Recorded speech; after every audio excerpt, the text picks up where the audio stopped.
Olá a todos, sejam bem-vindos ao programa Seu Direito em Pauta, onde você irá aprender um pouco mais sobre os seus direitos e sobre como administrar as suas finanças. Eu sou Elisiane Moreira, apresentadora, advogada e educadora financeira, e hoje recebo aqui em nosso estúdio Cícero Itano. Ele é empresário contábil, professor, palestrante e contador especializado na tributação de investimentos e na declaração de imposto de renda para a pessoa física. Seja muito bem-vindo, Cícero, é um prazer tê-lo conosco hoje. Eu que agradeço estar aqui, pela oportunidade de estar aqui e para compartilhar um pouco dos conhecimentos, né? É um conteúdo que muitos investidores precisam entender para ter sucesso nos seus investimentos, é saber a tributação até na hora de escolha dos seus investimentos, né? Perfeito, o cidadão em geral, investidor ou ainda não investidor, com certeza vai aproveitar muito o conteúdo que vai ser abordado aqui hoje. Quero começar, Cícero, te perguntando o seguinte: quem está obrigado a declarar o imposto de renda no Brasil hoje? Olha, Lisiane, tem basicamente três grupos de informações assim. Tem aqueles que são obrigatórios a declarar devido à renda, tem aqueles que são obrigatórios a declarar devido a investimentos e aqueles que têm patrimônio. Aí vamos lá, vamos por etapa. Devido à renda. Quem recebeu no ano, né, a regra ainda como não foi atualizada pela Receita Federal, mas a regra quem recebeu acima de R$ 28.559,70 de rendimentos tributáveis já é obrigatório a entregar a declaração de imposto de renda. Ou recebeu mais de R$ 40 mil de rendimentos isentos ou aqueles tributados na fonte, também é obrigatório declarar. Uma outra regra que obriga a pessoa a declarar são os investidores, tais quais aqueles que venderam mais de R$ 40 mil em ativos na Bolsa de Valores ou assemelhados, e aqui tem uma pegadinha que muitos investidores não se atentaram. Pensam que as operações somente aquelas da B3, mas não, soma-se todas as vendas. B3, criptos, investimentos no exterior, passou dos 40 mil no ano, tem que declarar o imposto de renda. Ou, mesmo que venda abaixo de 40 mil, em algum mês que ele teve lucro tributável, também tem que declarar. Muito bom, olha só, passa ano, entra ano, já uma nova preocupação inevitavelmente entra aí para todo cidadão, que é a declaração de imposto de renda. Então, esclarece pra gente, por favor, Cícero, qual que é o prazo para a entrega da declaração de imposto de renda agora em 2024? Agora em 2024, a Receita estipulou o prazo do dia 15 de março até o dia 31 de maio. Então, tem que respeitar o prazo limite. Para quem é obrigatório declarar e não entrega dentro do prazo, tem penalidade e a Receita Federal vai cobrar a multa do contribuinte. Perfeito. E para os nossos telespectadores já irem se preparando em relação a essa declaração, inclusive para não deixarem aí para a última hora, quais são os principais documentos aí necessários para fazer uma boa declaração, uma declaração completa aí do seu imposto de renda, Cícero? Tem os documentos pessoais, comumente, que é os dados pessoais da pessoa, nome completo, RG, data de nascimento, melhor, RG não, CPF, data de nascimento e endereço, enfim. E de documentos, precisa dos informes de rendimentos, das fontes pagadoras, do qual ela recebeu o salário, ou das empresas que ela recebeu dividendos, JCP, rendimentos de fundos imobiliários.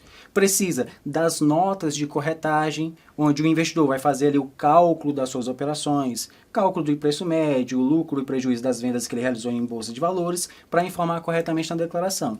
E também documentos de bens imóveis, bens móveis, documento de carro, onde vai estar lá o CRLV, o valor que foi pago, documento de imóvel, o endereço completo, tudo bem detalhado, e o valor que foi pago e a forma de pagamento, se foi à vista, se foi financiado, se foi parcelado, que cada forma de pagamento tem é diferente na hora de declarar no imposto de renda. Perfeito. Agora falando um pouquinho sobre algumas peculiaridades aí, para quem possui mais de uma fonte de renda, quais são as considerações importantes aí ao preencher a declaração do imposto de renda? É declarar todas as fontes de renda. Perfeito. A observação mais importante. Por quê? Geralmente, Elisiane, a empresa, elas são obrigadas a fazer uma declaração para a Receita Federal, que é a DIRF, né?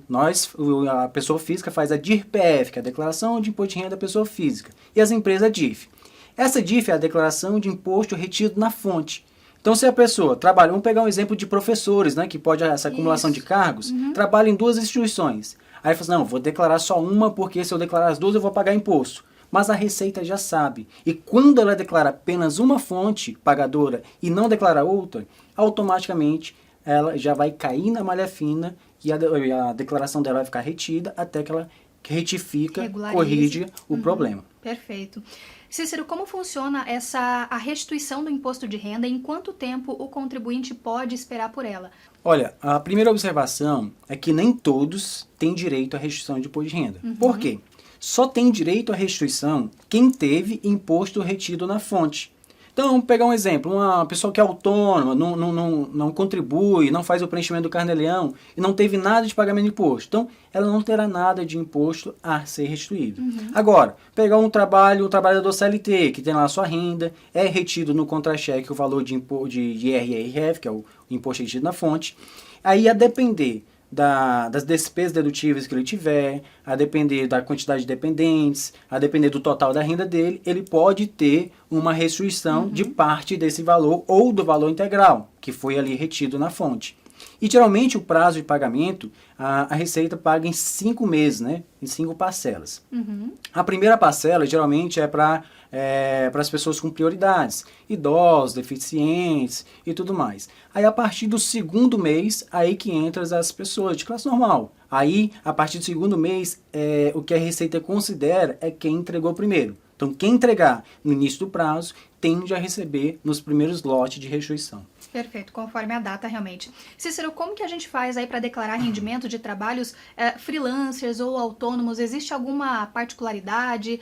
Falando operacional mesmo, na hora de preencher a declaração, como é que essas pessoas podem fazer? Há duas maneiras de preencher o valor de rendimentos de autônomo ou freelance. A primeira forma é diretamente na declaração de imposto de renda, vai ter lá uma aba específica, rendimentos recebidos de pessoa física. E a segunda forma é através de um programa chamado Carnê-Leão. O Carnê-Leão ele será obrigatório o preenchimento para quem tem renda de freelance acima de R$ 2.600 mensais. Certo? Então, recebeu R$ 2.700 de trabalho autônomo. Tem que preencher lá no Carnê-Leão os valores certinho. Aí tem todas umas particularidades a depender de cada caso. Pegar um motorista de aplicativo, né? Um Uber, enfim. Sim. Ele fez ali várias viagens no mês e faturou R$ 4.000. Só que o Uber, né, especificamente, ele tem uma redução do faturamento de 40%. Não é um benefício que o próprio a Receita Federal dá, né, uma redução de 40%, transporte de passageiros. Então vai pegar lá os 4.000, reduzir os 40% e o saldo disso vai colocar lá no Carnê-Leão. Aí ele vai pagar um DARF, se tiver que pagar DARF, vai gerar um DARF no próprio Carnê-Leão e ele vai pagar. Esse DARF que ele paga, no caso de rendimento autônomo, lá na declaração de imposto de renda, pode ser que ele tenha uma restituição desse valor, certo? Desde que ele preencha o Carnê-Leão, pague os DARFs corretamente. Perfeito, perfeito. E quais as despesas aí que podem ser deduzidas na declaração de imposto de renda? Talvez o telespectador já saiba de algumas, mas acho interessante a gente esclarecer, porque é um ponto importante que pode fazer muita diferença no fim das contas lá, né? Então, o que pode ser colocado, deduzido aí na declaração de imposto de renda? Olha, como você bem citou, assim, é bem importante a gente saber essas despesas, até para fazer um processo de elisão fiscal da pessoa física. Dentre essas despesas, nós temos despesas com saúde, que entra plano de saúde, despesas com consultas, despesas com exames, cirurgias. Temos despesas com educação, que é mensalidade e matrícula de escola, seja ensino superior, ou seja do ensino tradicional, ensino médio, enfim. Não entra em despesas de educação, não entra esse cursos profissionalizantes ou curso de línguas, não entra. Somente essa parte de ensino em si. E material escolar também não entra como despesas dedutíveis, certo? É só mensalidade e matrícula. E temos também despesa aí que a gente considera uma despesa, mas é uma despesa e um investimento, que são as famosas PGBLs. Então, quando um contribuinte ele contribui, ele pode contribuir até 12% da renda tributável dele, que vai deduzir da base de cálculo do imposto. Então vamos aqui para números, para o pessoal compreender. Simplificar. Boa. A pessoa ganha R$100.000 no ano de renda tributável. Então, ele pode contribuir numa PGBL até R$12.000. E esses R$12.000 vai diminuir da base de cálculo. Ao invés dele pagar imposto sobre os 100 mil, ele vai pagar imposto somente sobre os 88. Então, assim, ele vai ter uma redução no imposto a pagar e vai pegar esse dinheiro, né, que ele utilizou e está investindo também para o seu futuro, para a sua aposentadoria. E tem a questão da pensão alimentícia, né? A pensão alimentícia também, isso vai ser um caso específico, né, do pai que paga a pensão. O valor que ele paga de pensão alimentícia pode ser deduzido também da base de cálculo do imposto. Então, temos aí despesa com educação, Isso. despesa com saúde, contribuição para a previdência privada e pensão alimentícia. Perfeito, perfeito. Cícero, para quem atua como MEI, microempreendedor individual, quais são as obrigações e considerações aí fiscais relacionadas a essa declaração de imposto de renda? O que muda aí para o MEI? A gente sabe que tem grande parte aí da população que hoje trabalha dessa forma, prestando serviços. O que muda para essas pessoas em relação à sua declaração de imposto de renda? Bom, primeiramente assim, o MEI ele é uma pessoa jurídica, né? Tem assim, o MEI, pessoa jurídica. O que vai mudar em si? É que o MEI, geralmente o MEI ele vai tirar da empresa a renda dele, certo? Então assim, qual é os cuidados que ele tem que ter no MEI, primeiramente? O MEI, o empresário ele vai ter que pagar os seus DARFs mensais, que é um boleto mensal que ele vai pagar, uma taxa fixa ali.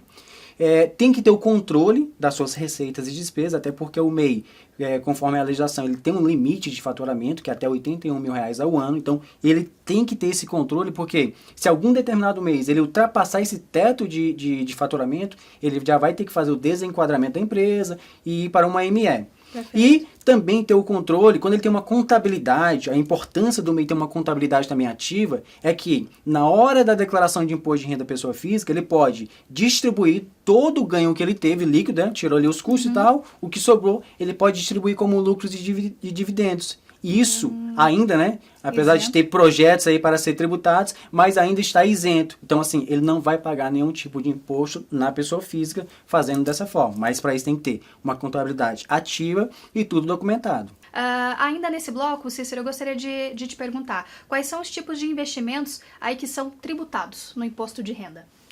Dos investimentos, assim, tem os investimentos de renda fixa, por exemplo, CDB, ele é tributado, o RDB, que é aquelas contas remuneradas. Temos os fundos de investimentos. Alguns fundos de investimentos são isentos e outros são tributados. Por exemplo, os FIAs, Fundo de Investimento em Ações, eles são tributados. Agora, interessante que, assim, alguns são tributados na fonte, certo? E outros, o investidor é quem é responsável para fazer o cálculo e emitir o DARF. Então, exemplo, investimentos em renda variável. É responsabilidade do investidor ou do contador que ele contrate para fazer esse serviço, fazer os cálculos e saber se tem DARF. Se tiver DARF, para emitir a guia de pagamento e fazer esse pagamento dentro do prazo estipulado para a Receita, que é sempre até o último dia útil do mês subsequente ao da venda. Perfeito, perfeito. Cícero, no próximo bloco a gente vai falar mais sobre essa questão aí de imposto de renda em relação a quem já investe, a quem é investidor.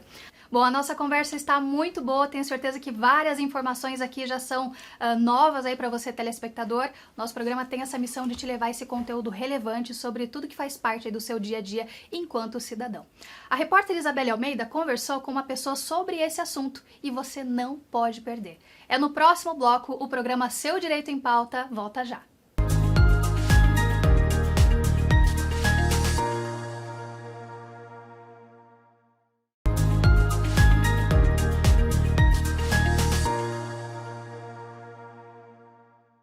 Olá a todos, sejam bem-vindos novamente ao programa Seu Direito em Pauta. A conversa de hoje é com o contador Cícero Itano sobre a declaração anual de imposto de renda. E agora eu vou conversar diretamente com a nossa repórter Isabelle Almeida. A Isabelle foi até as ruas para saber quais são as principais dúvidas em relação ao imposto de renda, esse assunto que está presente no nosso dia todos os anos. Isabelle, com quem você conversou hoje? Conta pra gente. Olá, Elisiane, e a todos que nos acompanham aqui no programa Seu Direito em Pauta. Com o início do ano, muitas preocupações surgem e com ela, é claro, a declaração do imposto de renda, que tira o sono de muita gente. Por este motivo, nós viemos até aqui, no centro de Curitiba, conversar com algumas pessoas e ver quais as maiores dúvidas elas possuem na hora de declarar o imposto de renda. Confira. Bom, no meu país, para ser sincero, a gente não conhecia o que é imposto de renda. E eu vim aprendendo agora, né, aqui no Brasil, quando eu comecei mesmo a trabalhar numa empresa grande, que eu tinha que declarar imposto de renda porque eu tinha ganhando uma soma de dinheiro boa. E aí que eu comecei a aprender, né, o que é imposto de renda. Mas No meu país não tinha mesmo, que eu mesmo não sei como fazer isso. A língua portuguesa não é a minha língua, né? Tem um monte de coisa aí para você falar e declarar. Então tem uma pessoa, um contador que vai fazer para mim, aí depois eu tenho que pagar para ele. Isabelle, agradeço demais novamente as suas informações aqui com a gente, sempre agregando com as dúvidas do pessoal da rua. E o Blaze, Cícero, tem essa dúvida em relação ao imposto de renda para estrangeiro com domicílio fiscal, então, aqui no país. Como é que funciona? Quais são as regras, as diferenças em relação a essa declaração? Olha, Lisiane, assim, independente da nacionalidade da pessoa, o que importa é justamente o domicílio fiscal. A pessoa é americana, mas tem um domicílio fiscal brasileiro, vive aqui no Brasil. Então, eles também estará obrigado com as mesmas regras do imposto de renda como um brasileiro comum que vive aqui no país. Então, se ele teve renda tributável, acima lá do teto, ele vai ter que declarar imposto de renda. Se ele se enquadra em qualquer requisito, né, de obrigação, ele vai ter que declarar como um brasileiro normal. Então, Não há nenhuma regra específica para esse caso. Ele vai fazer a sua declaração de imposto de renda conforme as regras de uma pessoa brasileira normal. Não justamente. Que assim, diferença. tem um caso, a pessoa que tem o domicílio fiscal em um só país e tem pessoas que têm duplo domicílio fiscal. Tem tanto domicílio fiscal, por exemplo, no Brasil como nos Estados Unidos, porque cada país tem as suas regras, né? Por exemplo, no Brasil vai dizer assim, quem é considerado residente fiscal no Brasil? Aquele que habita aqui no Brasil, o estrangeiro que veio no Brasil com ânimos de morar, enfim, e o brasileiro nato que vive aqui. E a pessoa que é não residente, ele já fica desobrigado de entregar a declaração no Brasil. Mas o não residente, ele tem que fazer uma declaração, que é a declaração de saída definitiva. Por exemplo, um brasileiro ele vai para o exterior, vai morar nos Estados Unidos. Então, no momento que ele vai, já com esse ânimo de ficar lá, então ele tem que fazer uma declaração de saída definitiva. Essa declaração é a última declaração que ele vai fazer. A partir disso, ele não terá mais nenhuma obrigação fiscal no Brasil. Agora sim, tem uma outra observação que quando faz essa declaração de saída definitiva, tem que comunicar todas as fontes pagadoras, que muda as regras tributárias. O cara tem uma casa aqui no Brasil que está sendo alugada. Aí a imobiliária que faz a gestão, ele vai ter que comunicar a imobiliária, porque todo imposto a imobiliária vai ter que reter e repassar para a Receita, e ele receber o valor restante ali desse ganho. Então, vai ter essas particularidades. E uma última observação dessa parte de residência fiscal é para o investidor. O investidor brasileiro vai embora do Brasil e quer investir no Brasil. É um pouco bem mais complexo para investir no Brasil como não residente, pessoa física, e também tem um custo mais elevado, porque as corretoras, por elas serem as responsáveis para fazer os cálculos das operações, reter o imposto na fonte, elas cobram uma taxa um pouco maior. Então, tem corretores que cobram ali a partir de R$2.000 a taxa mensal. Então, nem sempre vai ser viável investir como não residente. Entendi, perfeito. Ainda falando aí sobre investimentos, como declarar investimentos no exterior para o brasileiro que investe fora? Houve algumas mudanças agora recentes aí nessa legislação. O que mudou? Quais são as novas regras? Se eu quero investir na Bolsa Americana, o que isso implica para mim em relação a imposto de renda, Cícero? Primeiro ponto é que nessa declaração de imposto de renda é o seguinte, nessa declaração de imposto de renda você vai seguir a regra anterior, certo? Que é a regra que estava vigente. Essa nova regra só vai valer para a declaração do próximo ano. Então, quem começou a investir no exterior ainda em 2023, tem que fazer os cálculos do preço médio. Se vendeu acima de R$35.000 em ativos no exterior, tem que preencher o programa GCAP, apurar ali o DAF, pagar o DAF, que era para ter pago, na verdade, dentro do período, né, que é sempre até o último dia útil do mês subsequente ao da venda. E no que tange ao preenchimento de declaração de imposto de renda, geralmente vai informar ali 3 grupos de informações. A posição em custódia. O que seria essa posição em custódia? Posição em custódia, pessoal, é os ativos que você possui em carteira em 31 de dezembro de 2023. Os estoques, os rates, os ETFs, enfim, a renda fixa americana, né, que é os bonds ali.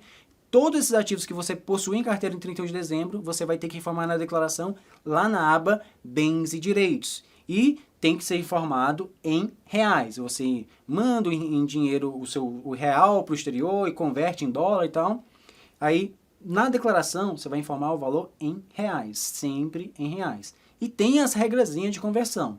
Por exemplo, nas compras, a regra anterior, nas compras, a pessoa tinha que utilizar a cotação do dólar de venda do dia da liquidação. Nas vendas, ele tem que converter pela cotação do dólar de compra, também do dia da liquidação. Então, tem que fazer essas conversões conforme diz a legislação e informar na declaração sempre os valores em reais. O outro grupo de informação é os rendimentos, né, os dividendos que ele recebe lá no exterior. Esses dividendos devem ser informados lá na aba rendimentos recebidos de pessoa física ou exterior, que é o mesmo campo, né? Vai ter uma colunazinha lá, rendimentos do exterior. E vai informar também os valores sempre em reais. E o interessante é que a regra para a conversão dos valores do dólar, do recebimento de dividendos, para reais, utiliza a seguinte regra. Tem que converter o valor que foi recebido conforme a cotação do dólar do último dia útil da primeira quinzena do mês anterior. Vamos pegar aqui um exemplo assim. Recebi $100 no mês de fevereiro de 2023 de dividendos. Então, para mim informar na declaração de imposto de renda, eu tenho que pegar a última cotação da primeira quinzena do mês de janeiro. Então, exemplo, se dia 15 foi um dia útil e teve cotação do dólar, então eu vou pegar a cotação do dólar do dia 15 e converter esses $100 para reais. Vamos supor que estava cotado a R$5 o dólar. Então, eu recebi R$500 em dividendos no mês de fevereiro, que é esse o valor que eu vou informar lá na declaração. E também devo informar os impostos pagos lá no exterior quando o país do qual eu recebi esse rendimento tem acordo né, de não bitributação com o Brasil, aquela reciprocidade fiscal. Por quê? Quando tem essa reciprocidade, o imposto pago lá no exterior, eu posso utilizar como crédito no devido aqui. E como lá nos Estados Unidos, né, que a maioria dos investidores investem, lá é retido 30% de imposto na fonte. A nossa alíquota máxima é 27,5%. Ou seja, então o investidor, todo o rendimento que ele receber lá no exterior, dividendos, que teve essa retenção na fonte, ele não vai pagar mais nada de imposto, porque esse valor que ele pagou lá, utilizará como crédito aqui. E por fim, para tratar dessa parte de declarar investimento exterior, tem o terceiro grupo, que é o resultado das vendas. Aí temos os lucros isentos e temos os lucros tributáveis.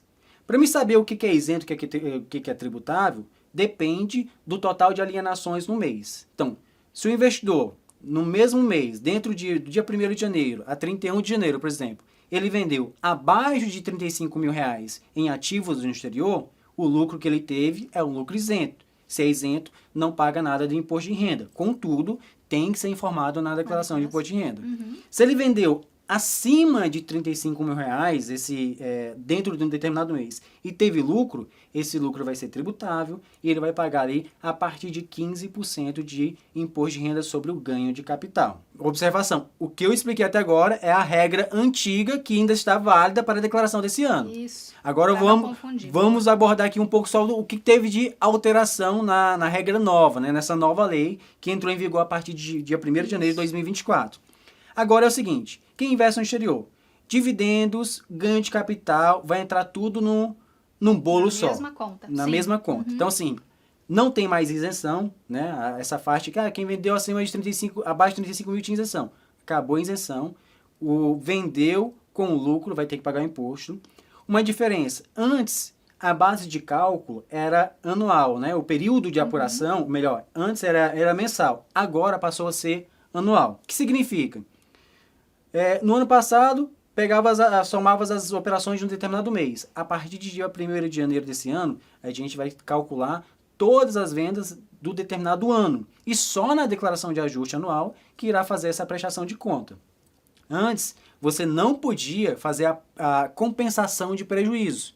Por exemplo, vendeu 2 ações lá no exterior. Uma você teve o lucro de R$2 mil, a outra você teve um prejuízo de R$1.000. Você não poderia fazer essa compensação. E se tivesse que pagar imposto, pagaria ali os 15% sobre os 2 mil. Agora não. Agora você vai pagar 15% sobre o lucro líquido, podendo sim compensar os prejuízos que você teve nas operações, certo? E, por fim, os dividendos agora também vai seguir a mesma tabela, né? 15%, os dividendos, os bonds, né? Os juros de bonds, o ganho de capital na alienação de bens, certo? e tinha uma regra que era diferente tanto para estoques como para criptomoedas. Agora entrou tudo numa bolada só. Uma bola só, muito bom. Certo? É bom a gente esclarecer, essa regra mudou agora, tem dias, né, Sim, Cícero? sim. Então ainda vai gerar muitas dúvidas. Que bom que você pode acessar aí no YouTube para rever esse programa com tantas informações aí valiosas trazidas aí pelo Cícero, que é especialista nisso. Cícero, ainda falando sobre investimentos, quais são as implicações fiscais ao optar aí por um plano de previdência privada? Qual é a diferença principal em relação a VGBL e PGBL? Falamos um pouquinho sobre PGBL no primeiro bloco, mas agora é interessante porque se o telespectador vai até uma instituição financeira para fazer o seu plano previdenciário, ele vai ter as duas opções. Do ponto de vista fiscal, do imposto de renda, qual é o impacto dessa escolha para ele? Olha, para escolher uma previdência vai ser bem simples no que tange a modalidade, se é VGBL ou se é PGBL. PGBL só é ideal para quem tem renda tributável, certo? Renda tributável alta ali para fazer essa compensação, né? Essa dedução da base de cálculo. Por quê? Qual é a diferença? Na PGBL, Lisiane, quando a pessoa investe PGBL, como tem esse benefício fiscal, né, que o valor aplicado sai da base de cálculo, no momento do resgate, ele vai pagar imposto sobre o montante total. Na VGBL é diferente. Como não tem esse benefício fiscal de dedução da base de cálculo, ele vai pagar imposto somente sobre o rendimento. Então, se para você a PGBL não vai fazer nenhuma diferença na sua declaração, então sempre opte por uma VGBL. E uma outra observação, que teve até uma mudança que foi recente, que é sobre a forma de tributação, que temos duas formas, a progressiva e a regressiva. Antes, o investidor tinha que escolher no momento da contratação qual era a forma de tributação que ele iria optar. Agora, com a mudança que teve já em 2024, né, o investidor ele pode optar por essa forma de tributação já ou no momento do primeiro resgate ou no momento de receber o benefício. E isso foi uma medida assim tão positiva, porque a minha realidade hoje pode não ser a mesma daqui, sei lá, 5, 10 anos, quando eu for fazer o resgate desses rendimentos. Né? Então, se mudou, aí eu não podia mais alterar a minha forma de tributação. Agora sim, é uma forma muito mais eficiente para o investidor e que vai trazer um efeito muito positivo nas previdências privadas que existe aí no mercado hoje em dia. Obrigada, quero agradecer aí o Cícero por estar conosco hoje e falar desse assunto tão importante. Quero agradecer também aos nossos apoiadores, Off Home Design, com esse mobiliário maravilhoso, e a MB at Home Decorações, com a delicadeza aí desses objetos de decoração conosco. Você gostou desse programa? Então nos siga nas redes sociais, no Instagram Seu Direito em Pauta, como aparece na tela agora para você, e também em nosso canal do YouTube, onde você pode conferir esse e outros programas. Seu Direito em Pauta, porque a informação é a sua maior aliada. Nos vemos no próximo programa. Até lá!